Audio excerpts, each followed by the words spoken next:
கர்த்தாவே, உமது வழி கடலிலும் உமது பாதைகள் திரண்ட தண்ணீர்களிலும் இருந்தது.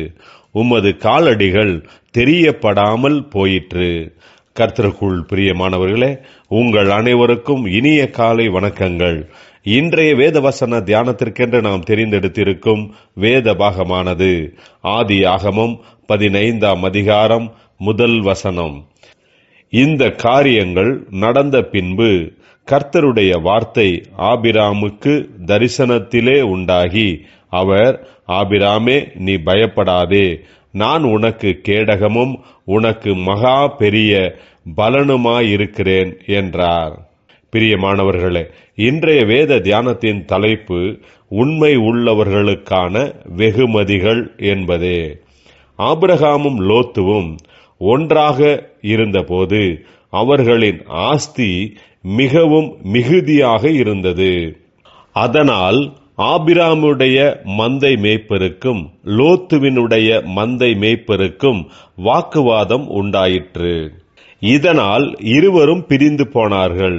லோத் சோதோம் என்ற இடத்தை தெரிந்து கொண்டு குடியேறினான்.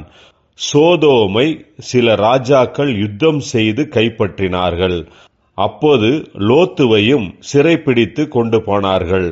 இந்த செய்தியை கேள்விப்பட்ட ஆபிராம் யுத்தம் செய்து லோத்துவை மீட்டு கொண்டு வந்தார்.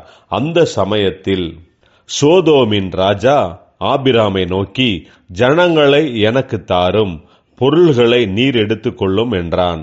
அதற்கு ஆபிராம் சோதோமின் ராஜாவை பார்த்து, ஆபிராமை ஐஸ்வர்யவானாக்கினேன் என்று நீர் சொல்லாதபடிக்கு நான் ஒரு சரட்டையாகிலும் பாதரட்சையின் வாரையாகிலும் உமக்கு உண்டானவைகளில் யாதொன்றையாகிலும் எடுத்துக்கொள்ள மாட்டேன் என்று வானத்தையும் பூமியையும் உடையவராகிய உன்னதமான தேவனாகிய கர்த்தருக்கு நேராக என் கையை உயர்த்துகிறேன் என்றான்.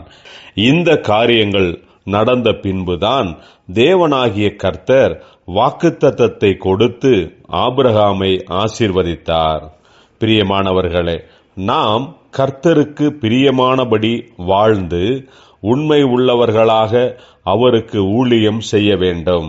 தக்க சமயத்தில் கர்த்தர் நமக்கு பிரதிபலனை கொடுப்பார். ஜெபிப்போம். ஜீவனுள்ள தேவனே, கிருபையில் ஐஸ்வர்யம் உள்ளவரே, உமக்கு முன்பாக உண்மை உள்ளவர்களாக நடக்கும்படிக்கு எங்களுக்கு கிருபை தாரும். கரம் பிடித்து எங்களை வழிநடத்தும். இயேசு கிறிஸ்துவின் நாமத்தில் ஜெபிக்கிறோம் நல்ல பிதாவே. ஆமேன்.